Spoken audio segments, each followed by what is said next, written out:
സുധിയെക്കുറിച്ച് സംസാരിക്കുകയാണ് നടൻ ധർമ്മജൻ ബോൾഗാട്ടി. സുധിയുടെ ആദ്യ ഭാര്യയെ തനിക്ക് അറിയാമായിരുന്നെന്നും ഇപ്പോഴത്തെ ഭാര്യ രേണുവിനെ തനിക്ക് അറിയില്ല എന്നുമാണ് ധർമ്മജൻ പറയുന്നത്. രേണുവിന്റെ റീലുകൾ താൻ കണ്ടിരുന്നു.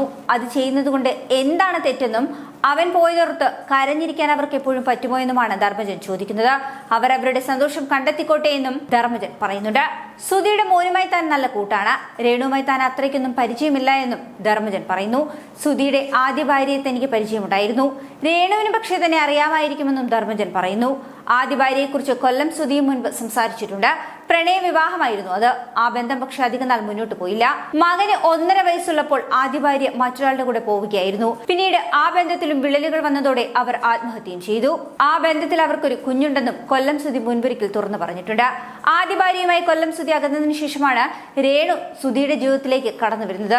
കൊല്ലം സുധിയുടെ മകനെ സ്വന്തം മകനായി തന്നെയാണ് രേണു കണ്ടത്. രേണു വന്നതിനു ശേഷം തന്റെ ജീവിതത്തിൽ വന്ന നല്ല മാറ്റങ്ങളെക്കുറിച്ച് കൊല്ലം സുധി മുൻപും സംസാരിച്ചിട്ടുണ്ട്.